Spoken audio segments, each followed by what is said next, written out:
What do you love about Aishwarya Rai? That she loves me. I married her because I love her for the human being that she is.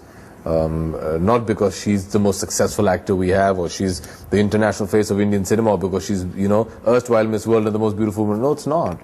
Hello everyone, welcome and welcome back to सर्वेजियस। आज हम बात करेंगे ऐश्वर्या और अभिषेक के missed up married life के बारे में, और कैसे बच्चन फैमिली जो खुद को हमेशा परफेक्ट दिखाने की कोशिश करती है बट रियलिटी में उनका फैमिली कितना ज्यादा मिस्ड अप है। तो चलो will discuss everything. Okay, so the first question is Abhishek और ऐश्वर्या का डिवोर्स का रूमर्स अचानक आया कहाँ से?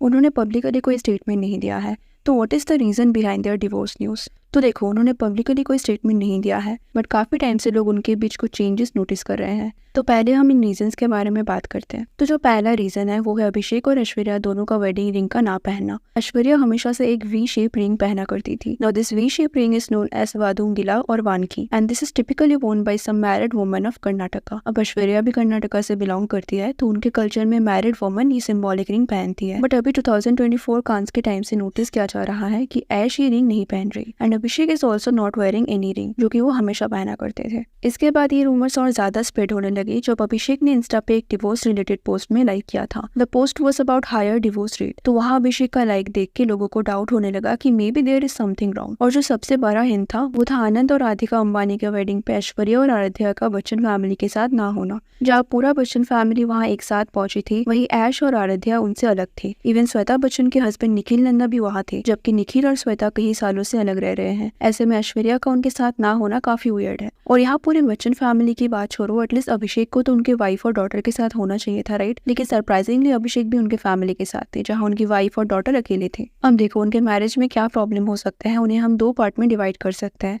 पहला है फैमिली प्रॉब्लम, जैसे कि जया बच्चन का ऐश्वर्या को पसंद ना करना और श्वेता का उनके भाई के मैरिज में इंटरफेयर करना एंड ऑल। अब ये जो फैमिली प्रॉब्लम है ना, इसके बारे में मैंने पहले ही एक वीडियो बनाया हुआ है, जहाँ मैंने श्वेता का अभिषेक के मैरिज में इन्वॉल्व होना, जया का ऐश्वर्या के साथ रूड बिहेव करना, सब कुछ डिस्कस किया है। So for a better understanding अब वो देख लेना, डिस्क्रिप्शन में लिंक मिल जाएगा। लेकिन जो सेकंड पार्ट है वो है अभी और ऐश के बीच का प्रॉब्लम्स। देखो, इंडिया में फैमिली प्रॉब्लम्स काफी नॉर्मल है। शादी के बाद एक लड़की का उसके इन लॉज के घर एडजस्ट ना होना काफी नॉर्मल है, क्योंकि अगर आप हाउसवाइफ हो तब भी को एडजस्ट करना पड़ता है, और अगर आप एक वर्किंग वुमन हो, इंडिपेंडेंट हो, तब भी आपको एडजस्ट करना पड़ता है। तो ये सब काफी बेसिक प्रॉब्लम्स है मैरिज में। लेकिन यहाँ ना सबसे बड़ा रोल होता है हस्बैंड का। अगर आपका हस्बैंड सपोर्टिव हो तो ये स्ट्रगल काफी इजी हो जाता है। अब देखो, सपोर्टिव होने का ये मतलब नहीं है कि आप उनसे एक्सपेक्ट करो कि वो अपने पेरेंट्स को ही छोड़ दे। ऑब्वियसली हमें अपने पेरेंट्स को भी प्रायोरिटी देना चाहिए, लेकिन देखो आफ्टर अ सर्टेन पॉइंट आपको अपने वाइफ और बच्चों को ज्यादा प्रायोरिटी देना चाहिए, क्योंकि वो बेसिकली आपके ऊपर डिपेंडेंट है। Even if not financially, emotionally एक वाइफ अपने हस्बैंड के ऊपर डिपेंडेंट होती है, राइट? जब किसी को अपने इन लॉ से सपोर्ट नहीं मिलता तो वो एक्सपेक्ट करती है कि उसके हस्बैंड उसे सपोर्ट करेंगे। लेकिन अगर आप यहाँ अभिषेक को देखो तो वो अपने पेरेंट्स के साथ अपनी रिलेशनशिप को मेंटेन करने के चक्कर में अपने वाइफ और डॉटर को टोटली इग्नोर कर रहे हैं। As a husband it's his responsibility to manage his relationship with his parents and also wife. अगर आपके पेरेंट्स आपके वाइफ के साथ खुश नहीं है, इसका मतलब ये तो नहीं कि आप अपने वाइफ को ही छोड़ दो। और अगर आप देखो ना, Abhishek never acted like a good husband. अगर आप अभिषेक के इंटरव्यूज देखोगे तो जब भी उन्हें पूछा जाता है that what is the best thing about Aishwarya,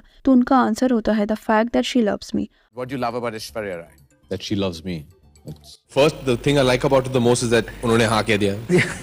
क्या तुम मुझसे शादी करोगी? हाँ, वेरी गुड। अब मुझे ना ये आंसर काफी सेल्फ सेंटर्ड एंड सेल्फिश लगा। लाइक आपने एक ऐसी लड़की से शादी किया है जिनको उस time world's most beautiful woman कहा जाता था, और जब आप उनके बारे में बात कर रहे हो, instead of saying something good about her और praising her as a human being, आप बोल रहे हो कि you love the fact that she loves you. तो ऐसे ही अगर आप अभिषेक के इंटरव्यूज देखोगे ना, तो वो आपको बहुत नार्सिसिस्ट लगेंगे। मीनवाइल अगर आप ऐश्वर्या का इंटरव्यूज देखोगे तो शी ऑलवेज प्रेज अभिषेक, जैसे कि वॉच दिस क्लिप।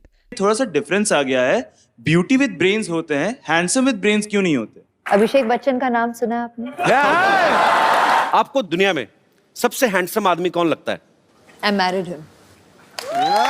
तो ऐसे ही ऐश्वर्या हमेशा से ही अभिषेक को इंपॉर्टेंस देती है। She always praise Abhishek as a good husband and also as an actor. But आपको ऐसे बहुत कम इंटरव्यूज मिलेंगे जहाँ अभिषेक ऐश्वर्या को अप्रिशिएट कर रहे हैं। एंड ऑल्सो हम सबको पता है कि ऐश्वर्या ने जब अभिषेक से शादी किया था उस टाइम ऐश्वर्या अभिषेक से बहुत ज्यादा सक्सेसफुल थी। इनफैक्ट अभी भी है। ऐश्वर्या अभी भी one of the most influential Indian celebrity है। वो मूवीज में काम नहीं करे, लेकिन फिर भी उनके नेटवर्थ के हिसाब से वो अभी भी टॉप 3 में है। जहाँ अभिषेक सिर्फ अपने बच्चन सरनेम की वजह से इंडस्ट्री में रिलेवेंट है। और जब ऐश्वर्या और अभिषेक का शादी हुआ था ना, उस टाइम अभिषेक को काफी ज्यादा अटेंशन मिलता था बिकॉज ऑफ ऐश्वर्या। इवन अभिषेक ऐश्वर्या के साथ ही कांस फिल्म फेस्टिवल अटेंड करते थे। लेकिन अगर आप देखोगे तो अभिषेक ने कभी ये पब्लिकली एक्सेप्ट नहीं किया कि उनकी वाइफ उनसे ज्यादा सक्सेसफुल है। जैसे अगर आप रणवीर सिंह को देखो तो ही always accept the fact that Deepika is more famous than him, लेकिन अभिषेक ने कभी एक्सेप्ट नहीं किया। और जब भी अभिषेक के सामने ऐश्वर्या को ज्यादा सक्सेसफुल बोला जाता है ना, तो ऐश्वर्या काफी अनकंफर्टेबल हो जाती है और अभिषेक को कवर अप करने की कोशिश करती है।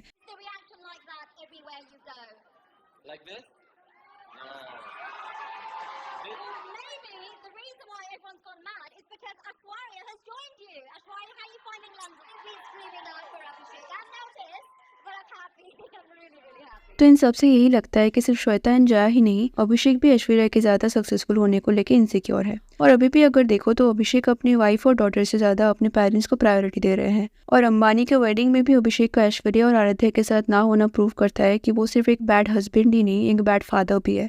क्योंकि एटलीस्ट आराध्या के लिए तो अभिषेक को उनके साथ रहना चाहिए था, राइट। अब देखो, अगर आप डिवोर्स की बात करो तो बच्चन फैमिली ना अपनी इमेज को हमेशा से ही बचाने की कोशिश करती आई है। अमिताभ बच्चन अपने फैमिली को जितना परफेक्ट दिखाना चाहते हैं ना, वो उतना है नहीं। इवन जब अमिताभ और रेखा का अफेयर चल रहा था, तब भी उन्होंने जया को सिर्फ इसलिए नहीं छोड़ा क्योंकि वो अपने फैमिली मैन इमेज को डिस्ट्रॉय नहीं करना चाहते थे। लेकिन अगर आपको अपने फैमिली की इतनी ही टेंशन थी तो आपने किसी और के साथ अफेयर किया ही क्यों। और उस टाइम से अमिताभ और जया एक लवलेस मैरिज में है। हम सबको पता है कि जया और अमिताभ बच्चन की केमिस्ट्री कितनी वियर्ड है और उनका मैरिज बहुत टॉक्सिक भी लगता है। वो खुद को बहुत हैप्पीली मैरिड दिखाने की कोशिश करते हैं, but we all know that's not true. लेकिन देखो, एक टॉक्सिक मैरिज में रहने से अच्छा कि उनका डिवोर्स हो जाए, राइट। अब अगर ऐश्वर्या और अभिषेक के बीच सब ठीक ना हो तो उन्हें सेपरेट हो जाना चाहिए। लेकिन अगर आप अमिताभ बच्चन को देखो, वो कभी नहीं चाहेंगे कि उनकी फैमिली में किसी का डिवोर्स हो। अमिताभ चाहेंगे कि अभी और ऐश सेपरेट रहे लेकिन उनका डिवोर्स ना हो। क्योंकि अगर श्वेता बच्चन की बात करो तो वो भी कई सालों से अपने हस्बैंड से सेपरेट रह रही है। वो अपने पेरेंट्स के साथ रहती है लेकिन उनका भी डिवोर्स नहीं हुआ। तो अगर आप देखो, अमिताभ नहीं चाहेंगे कि अभिषेक और ऐश्वर्या का डिवोर्स हो। अब ऑब्वियसली यहाँ ऐश्वर्या का भी डिसीजन मैटर करेगा, बट बच्चन फैमिली कभी नहीं चाहेगी कि उनके फैमिली में डिवोर्स का स्टैंप लगे। And also as grandparents, Amitabh और जया बच्चन को आराध्या को भी उतना ही इंपॉर्टेंस देना चाहिए जितना वो नव्या और आगस्त्या को देते हैं, राइट। बट अगर आप नोटिस करोगे तो जया बच्चन हमेशा श्वेता और नव्या के साथ नजर आती है, कभी भी आराध्या के साथ नजर नहीं आती। ऑल्सो मैंने पहले ही डिस्कस किया था कि Aishwarya has lost her charm. She is the same person जिन्हें वर्ल्ड की मोस्ट ब्यूटीफुल वुमन कहा जाता था। ऑल्सो अगर आप ऐश्वर्या के पहले के इंटरव्यूज देखोगे तो आपको रियलाइज होगा कि how confident and intelligent she was. But अभी अगर आप ऐश को देखो तो she even struggle to pose for the camera के सामने वो काफी नर्वस भी लगती है। एंड कहीं ना कहीं she has lost her confidence. और ऐसा तभी होता है जब you are around people who just want to pull you down, जो आपको हमेशा अपने बारे में इनसिक्योर फील करवाते हैं। एक हेल्दी रिलेशनशिप में ऐसा कभी नहीं होता। और ऐश्वर्या भी कहीं ना कहीं इन सब में गलत है। जैसे कि अभिषेक बच्चन से शादी करना उनकी सबसे बड़ी गलती थी, क्योंकि उस टाइम भी सबको पता था कि बच्चन फैमिली बहुत टॉक्सिक है। लेकिन ये सब जानने के बाद भी ऐश ने अभिषेक से शादी किया। I feel she should have married someone outside of Bollywood, जैसे माधुरी दीक्षित ने किया। अब आप बोल सकते हो ऐश्वर्या ने तो बच्चन फैमिली का नेम एंड फेम देख के अभिषेक से शादी किया, लेकिन she was also famous, right. और अगर वो चाहती तो उनको बहुत रिच और सक्सेसफुल पर्सन मिल ही जाते। लेकिन she still married Abhishek even after knowing the truth of their family, and that was a mistake. Well, this was my point of view. आपका क्या सोचना है आप कमेंट में बताएं। और अगर आपको वीडियो अच्छी लगी तो वीडियो को लाइक कर देना और ऐसे और वीडियोस के लिए चैनल को सब्सक्राइब कर देना। Thanks for watching, see you in the next, take care.